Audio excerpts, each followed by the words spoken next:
सभी ने गरीबों की मदद के लिए पूरी क्षमता से काम किया। और मैं ये भी बता दूं, हमारे देश में कोई सेवा भाव ये नई बात नहीं है, हमारे संस्कारों में है। लेकिन इस बार का जो सेवा कार्य है वो सामान्य सेवा कार्य नहीं है। यहां सिर्फ किसी दुखी के आंसू पहुंचना, किसी गरीब के खाना देना इतना नहीं था। इसमें एक प्रकार से कोरोना जैसी बीमारी को गले लगाना, इसका रिस्क भी था। कहीं ये कोरोना हमारे गले पड़ जाएगा तो, और इसलिए सेवा के साथ साथ त्याग और बलिदान की तैयारी का भाव भी था। और इसलिए हिंदुस्तान के हर कोने में जिन जिन लोगों ने इस कोरोना के संकट में काम किया है वो सामान्य काम नहीं है। सिर्फ अपनी जिम्मेवारी निभाई ऐसा नहीं है। एक भय था, एक डर था, एक संकट सामने था, और सामने जाना, स्वेच्छा से जाना, ये सेवा का एक नया रूप है जी। केंद्रीय मंत्रिमंडल ने प्रधानमंत्री गरीब कल्याण अन्न योजना को नवंबर तक विस्तार के लिए मंजूरी दे दी है। नई दिल्ली में मंत्रिमंडल के फैसलों की जानकारी देते हुए सूचना एवं प्रसारण मंत्री प्रकाश जावड़ेकर ने बताया कि मंत्रिमंडल ने गरीब कल्याण योजना के नवंबर अंत तक के विस्तार को मंजूरी दे दी है। उन्होंने कहा कि इस योजना के तहत अगले 8 महीनों तक 203 लाख टन अनाज उपलब्ध कराने का लक्ष्य रखा गया है। जुलाई, अगस्त, सितंबर, अक्टूबर, नवंबर 5 महीने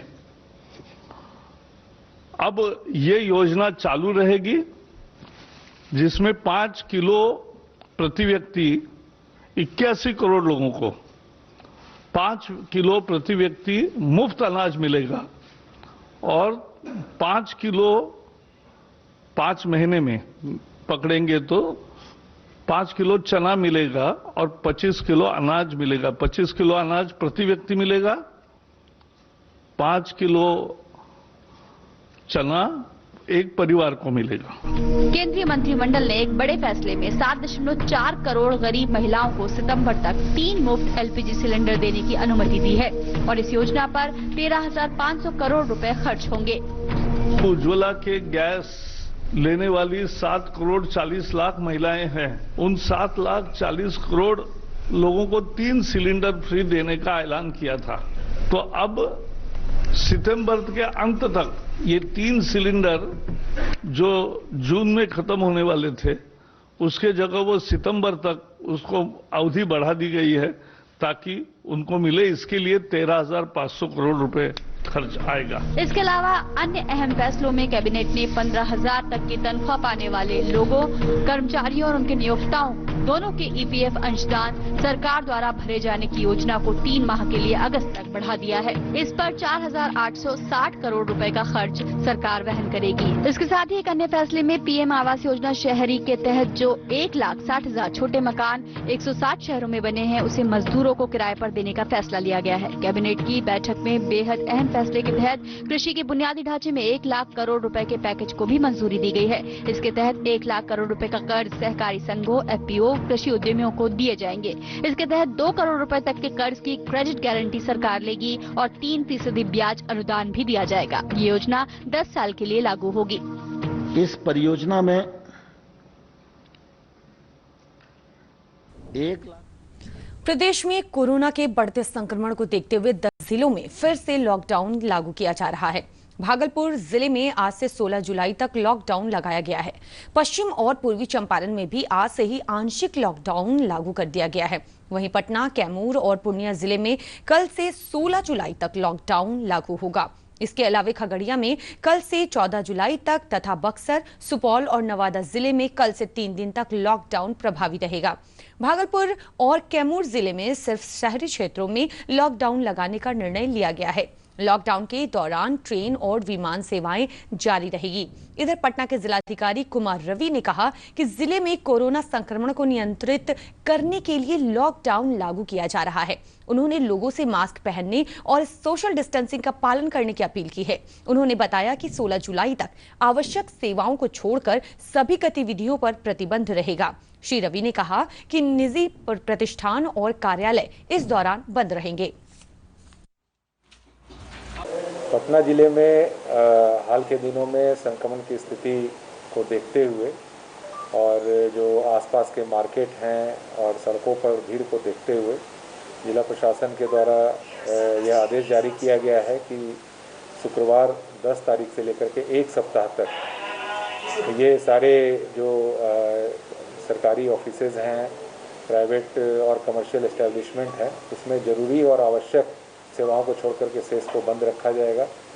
और उसमें जैसे किराने की दुकान है, सब्जी की दुकानें हैं, फल की दुकानें हैं और अन्य जो इस तरह से ग्रॉसरीज की शॉप्स हैं, ये सब खुली रहेंगी।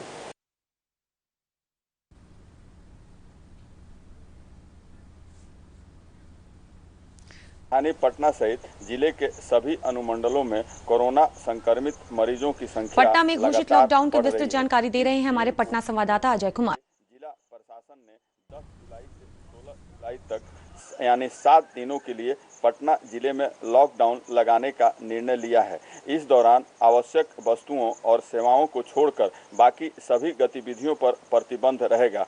पटना जिला प्रशासन ने जिले के निवासियों को लॉकडाउन में अनावश्यक रूप से घरों से नहीं निकलने और जरूरी काम से बाहर निकलते हैं तो मास्क पहनकर निकलने की अपील की है। कैमरामैन अरविंद कुमार वर्मा के साथ मैं अजय कुमार, दूरदर्शन समाचार, पटना। कोरोना वायरस संक्रमण के फैलाव को रोकने के लिए पटना जिला प्रशासन ने रेलगाड़ियों से आ रहे यात्रियों के लिए नए दिशा निर्देश जारी किए हैं। इसके तहत दूसरे शहरों से आने वाले यात्रियों को अब 14 दिनों के लिए अपने घरों में क्वारंटाइन रहना होगा। इधर दानापुर रेल मंडल के जनसंपर्क अधिकारी पृथ्वीराज ने बताया कि बढ़ते संक्रमण को देखते हुए मंडल रेल कार्यालय को कल से 16 जुलाई तक बंद रखने का निर्णय लिया गया है।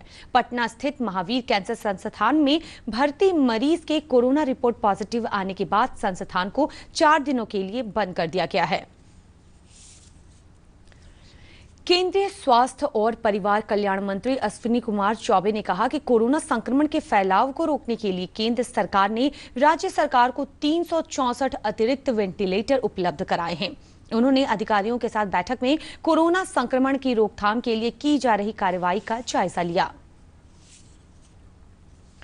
प्रदेश में विभिन्न जिलों से 749 मामलों की पुष्टि होने के बाद कोरोना संक्रमितों की संख्या बढ़कर 13,274 हो गई है। स्वास्थ्य विभाग ने ट्वीट के माध्यम से बताया है कि प्रदेश में अब तक 9,541 संक्रमित मरीज स्वस्थ हुए हैं। कोरोना मरीजों के स्वस्थ होने की दर लगभग 72% है। राजधानी पटना सहित प्रदेश के अधिकांश हिस्सों में कल रात से ही रुक रुक कर बारिश हो रही है। मौसम विभाग ने अगले 72 घंटों तक भारी बारिश और वज्रपात की आशंका जताई है। इसको लेकर अलर्ट भी जारी किया गया है। पटना मौसम विज्ञान केंद्र ने बताया कि बारिश से उत्तर पूर्व बिहार के जिले ज्यादा प्रभावित होंगे। विशेष रूप से पूर्वी और पश्चिम चंपारण, गोपालगंज, सिवान, शिवहर, सीतामढ़ी, दरभंगा, मुजफ्फरपुर, समस्तीपुर, सारण, मधुबनी, सुपौल और सीमांचल में तेज बारिश की संभावना है। इधर मुख्यमंत्री नीतीश कुमार ने आपदा प्रबंधन विभाग के साथ ही सभी जिलाधिकारियों को अलर्ट रहने का आदेश दिया है। मुख्यमंत्री ने आपदा प्रबंधन विभाग और जल संसाधन विभाग के साथ समीक्षा बैठक की। इस मौके पर श्री कुमार ने 13 जिलों में एसडीआरएफ और एनडीआरएफ की टीम तैनात रखने के निर्देश भी दिए हैं। मुख्यमंत्री ने आपदा प्रबंधन विभाग को जिलाधिकारियों के संपर्क में रहने के साथ ही अभियंताओं को भी संवेदनशील स्थानों पर तैनात रहने के निर्देश दिए हैं।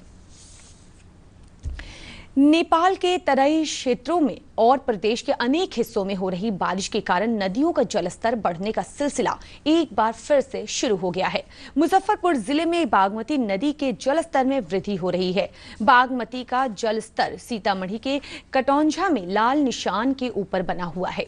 कोसी नदी खगड़िया के बालतारा में खतरे के निशान से ऊपर बह रही है। समस्तीपुर में बूढ़ी गंडक के जल स्तर में वृद्धि दर्ज की गई है, लेकिन ये अभी खतरे के निशान से काफी नीचे है। मुजफ्फरपुर जिले के औराई से गुजरने वाली लखनदई नदी के विशनपुर गांव स्थित तटबंध में रिसाव शुरू हो गया है। डाक विभाग के दरभंगा प्रमंडल की ओर से जिले के लहरियासराय में डाक जीवन बीमा वाटिका विशेष बीमा सेवा शिविर का आयोजन किया गया। प्रमंडल के डाक अधीक्षक उमेश चंद्र प्रसाद ने बताया कि जिले में शिविर के माध्यम से आम लोगों को डाक विभाग की विभिन्न योजनाओं के बारे में जागरूक किया जा रहा है। उन्होंने बताया कि लोगों तक योजनाओं के लाभ को बताने के लिए फूल और पौधे का भी सहारा लिया गया है।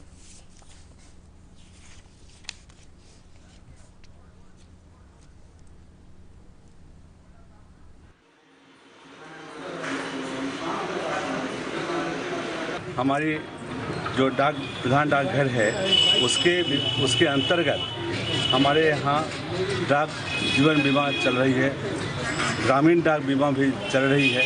लेकिन इस बीमा से जो उपलब्ध जो इनसे जो फायदे हैं उसको जन जीवन तक पहुँचाने के लिए, घर घर तक पहुँचाने के लिए इन लोगों का जो ये प्रयास हुआ है कि डाक जीवन बीमा वाटिका का इन लोगों ने शुरुआत की है।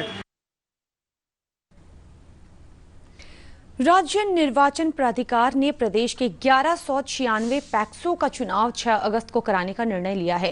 पहले यह चुनाव 1 अगस्त को होना था।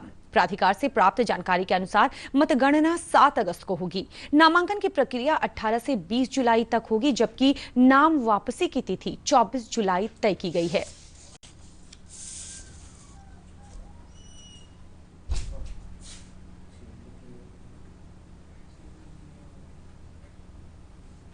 और अंत में मुख्य समाचार एक बार फिर से।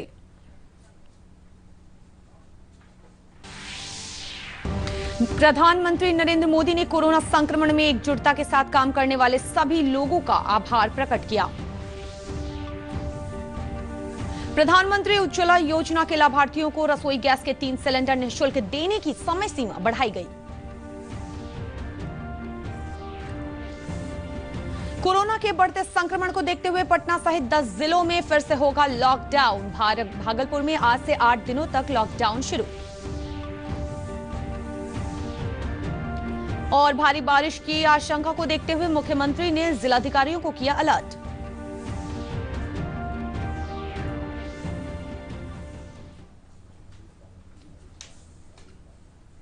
इसी के साथ समाचार का यह बुलेटिन समाप्त हुआ। नमस्कार।